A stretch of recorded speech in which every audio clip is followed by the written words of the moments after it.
কিয়ামতের ময়দানে আল্লাহ রব্বুল আলামিনের সামনে প্রত্যেক মানুষকে দণ্ডায়মান হতে হবে। প্রত্যেক মানুষ আল্লাহর সামনে হাজির হবে,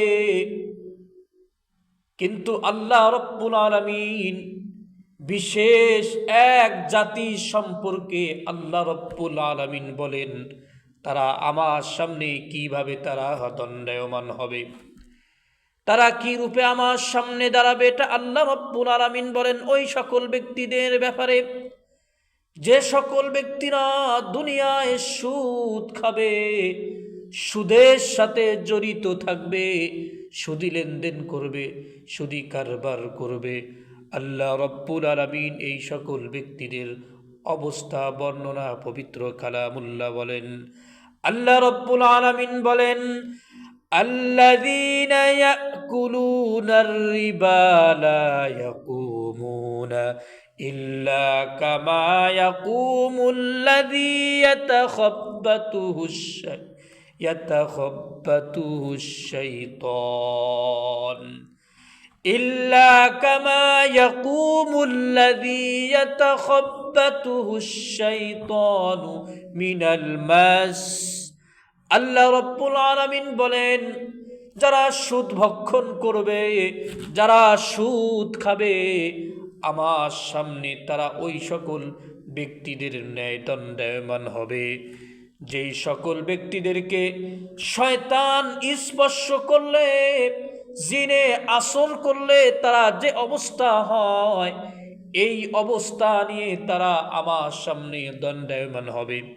তাদের এই অবস্থা নিয়ে যে দাঁড়াবে, এটা দেখে গোটা মানুষ, গোটা উম্মত সেদিন বুঝতে পারবে এই লোকটা সুদখোর, এই লোকটা ঘুষখোর। এটা কেন হবে, এটা এই দাঁড়াবে কেন দাঁড়াবে, এর কারণ কি? মুহতারাম হাজিরিন, দুনিয়াতে হাজার হাজার মানুষ আছে, গুনাহ করলেও অনুতপ্ত হয়, লজ্জায় মাথা অবনত হয় যে আমি এই গুনার সাথে জড়িত।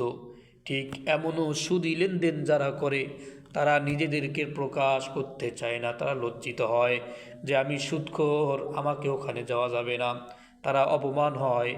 কিন্তু এমনও মানুষ আছে, এমনও সুদি ভক্ষণ কারবারির সাথে জড়িত এমন লোক আছে, এক তো তারা গুনাহ করে, আবার আরেক দিকে তারা বুক ফুলে চলাফেরা করে, অহংকার করে।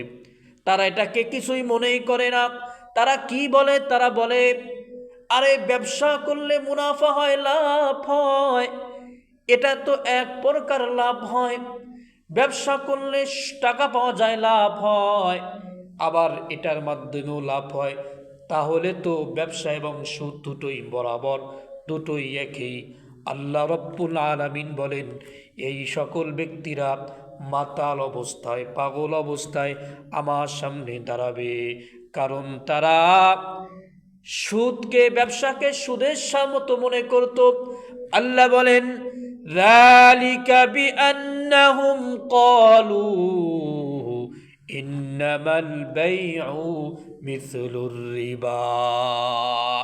এই সকল মাতালেরা দুনিয়ায় বলতো যে আরে ব্যবসা তো ব্যবসা, সুদের ন্যায় সুদ ব্যবসা বরাবর। আল্লাহ রব্বুল আলামিন, অথচ আল্লাহ রব্বুল আলামিন ব্যবসাকে হালাল করেছেন, সুদকে হারাম করেছেন। আল্লাহ বলেন, আহাল্লাল্লাহুল বাইআ ওয়া হাররামার রিবা। আল্লাহ রব্বুল আলামিন ব্যবসাকে হালাল করেছেন, সুদকে হারাম করেছেন। সুতরাং ফামান জাআহু মাউইযাতুম মির রাব্বিহি ফান্তাহা ফালাহু মা সালাফ। সুতরাং যখন আল্লাহ রব্বুল আলামিনের পক্ষ থেকে তাকে উপদেশ আসলো, নসিহত আসলো, আর এই ব্যক্তিটা এখান থেকে বিরত থাকলো, সুদ থেকে বিরত থাকলো, আল্লাহ বলেন ইতিপূর্বে যা কিছু করেছে ওয়া আমরুহু ইলাল্লাহ, সে এর পূর্বে যা কিছু করেছে, অন্যায় অবিচার করেছে, এটা আল্লাহর ওপর। এটা কার ওপর? আল্লাহর ওপর। আল্লাহর ওপর ছেড়ে দেওয়া। আল্লাহ পাক যা ইচ্ছা এর ব্যাপারে আল্লাহ পাক করবেন। আর এই যে বিরত, যে এটা থেকে বিরত হলো না, সে আবার পুনরায় জানার পর আবার জড়িত হলো, এই ব্যক্তির সম্পর্কে আল্লাহ পাকের কি বিধান? আল্লাহ বলেন, ওয়ামান আদা, আর যে ব্যক্তি এটা আবার করবে, পুনরায় চালু করবে উপদেশ আসার পর, আল্লাহ বলেন, ফাউলাইকা আসহাবুন নার, ওই সকল ব্যক্তিরা তারা জাহান্নামের তারা অধিবাসী হবে, জাহান্নামের কঠিন শাস্তির তারা সম্মুখীন হবে। এই জাহান্নামে এই শাস্তিতে তারা কতদিন থাকবে? আল্লাহ বলেন, হুম ফিহা খালিদুন, তারা সেখানে চিরকাল চিরদিন সেখানে তারা অবস্থান করবে। আল্লাহ রব্বুল আলামিন পরবর্তী আয়াতে বলেন, ইয়ামহাকুল্লাহুর রিবা ওয়া ইউরবিস সাদাকাত, আল্লাহ বলেন আমি সুদকে মিটাইতে চিহ্ন করে দেই, সুদকে মিটাই দেই, এবং ওয়ায়ুরবিস সাদাকাত, এবং সদগার মাধ্যমে বাড়ে, সদগার মাধ্যমে সম্পদ বাড়ে, সদগার মাধ্যমে পুণ্য বাড়ে। আল্লাহ রাব্বুল আলামিন বলেন, আরো বলেন, ওয়াল্লাহু লা ইউহিব্বু কুল্লা কাফফারিন আযীম, আর আল্লাহ রাব্বুল আলামিন পাপী ও কৃতজ্ঞদেরকে আল্লাহ ভালোবাসে না। এবার আল্লাহ রাব্বুল আলামিন এই যে এতগুলো কথা বললেন, ভীতি প্রদর্শন কথাগুলো বললেন, মাঝখানে বান্দাকে আমলের প্রতি, সৎ কাজের প্রতি, আল্লাহর আজরের প্রতি উৎসাহিত করার জন্য মাঝখানে আল্লাহ রব্বুল আলামিন বান্দাকে সান্ত্বনা দিচ্ছেন, বান্দাকে পুরস্কারের ঘোষণা করছেন। আল্লাহ রব্বুল আলামিন বলেন, ইন্নাল্লাযীনা আমানু ওয়া আমিলুস সালিহাত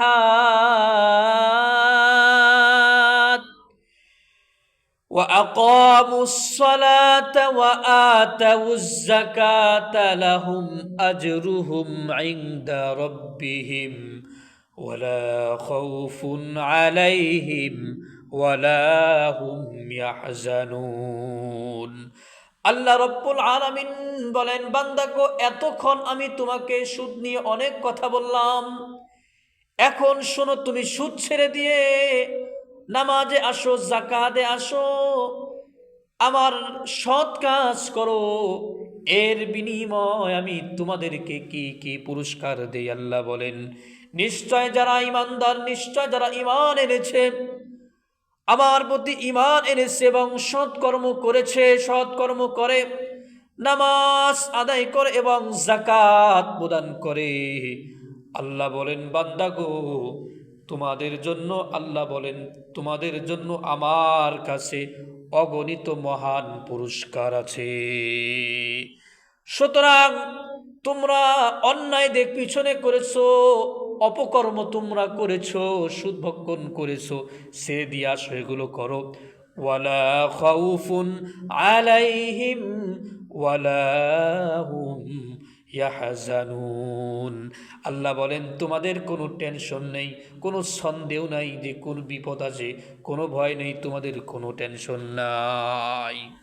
আল্লাহ রব্বুল আলামিন পরবর্তী আয়াতে আল্লাহ পাক বলেন, এই পুরস্কারের ঘোষণা করার পরে আমার কিছু বান্দা তারা আমার দিকে ফিরে আসবে, তারা যে ইতিপূর্বে তারা যে লেনদেন করেছিল, এই লেনদেনের কি হবে? যারা টাকা ছেড়েছিল, আশায় ছিল পয়সা আসবে, টাকা আসবে, এই টাকার বিধান কি হবে?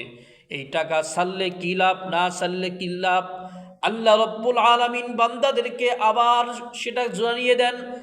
আল্লাহ রব্বুল আলামিন বলেন, ইয়া আইয়ুহাল্লাযীনা আমানুত্তাকুল্লাহ, আল্লাহ বলেন, হে ঈমানদার, তুমি যে ঈমান এনেছো, প্রথম কাজ হলো আমি আল্লাহকে ভয় করা, আল্লাহকে ভয় করা মানে আল্লাহকে ভয় করার মতো ভয় করা। আমি দেখি না আযাব, দেখি নাই শাস্তি, দেখি নাই, এগুলোকে ভয় করা না দেখে আল্লাহকে ভয় করার মতো ভয় করা। আল্লাহ রাব্বুল আলামিন বলেন, আমাকে এবার ভয় করছো, এখন ছেড়ে দাও। ওয়াযারু মা বাকিয়া মিনার রিবা ইন কুনতুম মুমিনিন। তুমি যে আমার প্রতি ঈমান এনেছো, আমাকে ভয় করেছো, যদি তুমি ঈমানদার হও, যদি তুমি মুমিন হও, তোমার সুদ থেকে যে পয়সাটা আসতো, সত্যের মাধ্যমে তুমি যেটা পেতে, এটাকে তুমি ছেড়ে দাও, যদি তুমি পরিপূর্ণ ঈমানদার হও, মুমিন হও। আল্লাহ রাব্বুল আলামিন এবার বান্দাকে আরো ভয় ধরালেন। বান্দাকে, বান্দার ভিতরে ভয় ক্রিয়া কাজ করার জন্য বান্দাকে আল্লাহ পাক হুঁশিয়ার করলেন।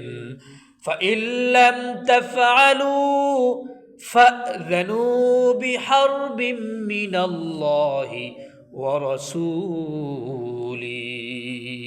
আল্লাহ রাব্বুল আলামিন বলেন, বান্দা গো, তুমি আমাকে ঈমান, আমার প্রতি ঈমান এনেছো, আমাকে ভয় করেছো, এবার ছেড়ে দাও যদি মুমিন হয়ে থাকো। আর যদি তুমি এটা না ছেড়ে দাও, তাহলে আমি আল্লাহ এবং তোমার রসূলের সাথে যুদ্ধের জন্য প্রস্তুতি নাও। মুহতারাম হাজিরিন, আল্লাহ রাব্বুল আলামিন বলেন, ওয়া ইন তুবতুম, আবার আল্লাহ তওবার সুযোগ দিয়েছেন। কারণ আল্লাহ রহিম, আল্লাহ দয়াময়, আল্লাহ বান্দাকে ক্ষমা করতে ভালোবাসেন, আর আমরার বান্দা গুনাহ করাকে ভালোবাসি, কিন্তু আল্লাহ ক্ষমা করাকে ভালোবাসেন।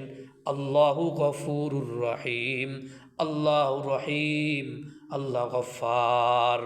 আল্লাহ আবার বলেন, বান্দা, যদি তুমি তওবা করো, তাহলে তোমার সম্পদের মূলধন তুমি পাবে।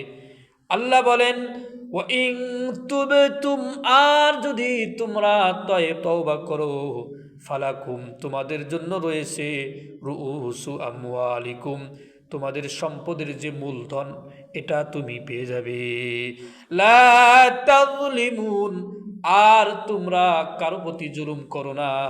ওয়ালা তুযলামুন, তোমাদেরকে জুলুম করা হবে না। আল্লাহ রাব্বুল আলামিন বলেন, আর যদি সুদ নেওয়ার পরে সে টাকা তোমার পরিশোধ করতে পারছে না, আর যদি তুমি এটাকে তুমি তাকে ছেড়ে দাও, তোমার জন্য উত্তম হবে। আর ওয়া ইন কানা যু উসরাতিন ফানাযিরাতুন ইলা মাইসারা, আর যে খাতক ঋণ নিল, যে টাকা নিল, এই টাকা তোমাকে দিচ্ছে, দেরি হচ্ছে, তুমি তাকে সুযোগ দাও। আর সে দিতেই পারতেছে না, আল্লাহ বলেন, ওয়া আন তাসাদ্দাকু খায়রুল লাকুম, আর যদি তোমরা এটাকে ছেড়ে দাও, সদকা করে দাও, দান করে দাও, এটা তোমাদের জন্য কল্যাণকর হবে, উত্তম হবে। ইন কুনতুম তা'লামুন, যদি তোমরা জানতে কি কল্যাণ হতে। আল্লাহ পাক এবার বান্দাকে আয়াতের দিকে, আল্লাহ রাব্বুল আলামিন বান্দাদেরকে ভয়ের কথা বলেন। ওই দিনকে ভয় করো, যেই দিন তোমাদেরকে তোমাদের পাপের কারণে তোমরা লজ্জিত হবে, তোমাদেরকে ধরবে। আল্লাহ বলেন, যেদিন আল্লাহর সামনে দণ্ডায়মান হতে হবে, ওই দিনকে আল্লাহ রাব্বুল আলামিন ভয় করার জন্য বললেন, ওয়াত্তাকু ইয়াওমান তুরজাউনা ফীহি ইলাল্লাহ, তোমরা ওই দিনকে ভয় করো, যেই দিন আমি রব্বুল আলামিনের সামনে তোমাদেরকে আসতে হবে, প্রত্যাবর্তন করতে হবে, তোমাদের পরিপূর্ণ দেওয়া হবে, তোমাদেরকে এক চুল পরিমাণ কাউকে কম দেওয়া হবে না। তোমাদের আমলের প্রতিদান এবং তোমাদের মন্দ কাজের প্রতিদান তোমাদেরকে পরিপূর্ণভাবে বুঝিয়ে দেওয়া হবে। সুম্মা তুওয়াফা কুল্লু নাফসিম মা কাসাবাত ওয়া হুম লা ইউযলামুন, তোমরা যা কিছু করো না কেন, তোমাদেরকে পরিপূর্ণভাবে প্রত্যেক মানুষকে দেওয়া হবে, চুল পরিমাণ তোমাদের সাথে জুলুম করা হবে না। মোহতারাম হাজিরিন, এজন্য এগুলো আয়াত আমরা বিশ্বাস করি। কোনো মানুষ যদি বিশ্বাস না করে সেই মানুষ তো বেঈমান হবে, কাফের হবে। সুতরাং যেহেতু এখন আমরা শুনলাম, আজ থেকে ওয়াদাবদ্ধ হতে হবে আল্লাহ যেন এই কাজে আমাদের সাথে জড়িত না করে। এখানে একটা গুরুত্বপূর্ণ মাসআলা হলো, অনেকেই মনে করে যে ব্যবসা সুদ কাছাকাছি, তারা এইভাবে দলিল দেয় যে টাকা দিয়ে তো ব্যবসা করা যায় এবং ব্যবসায়ী মাল দিয়ে ব্যবসা করা যায়, ওটার মাধ্যমে যদি সুদ না হয় এটাই টাকা দিয়ে কেন সুদ হয়?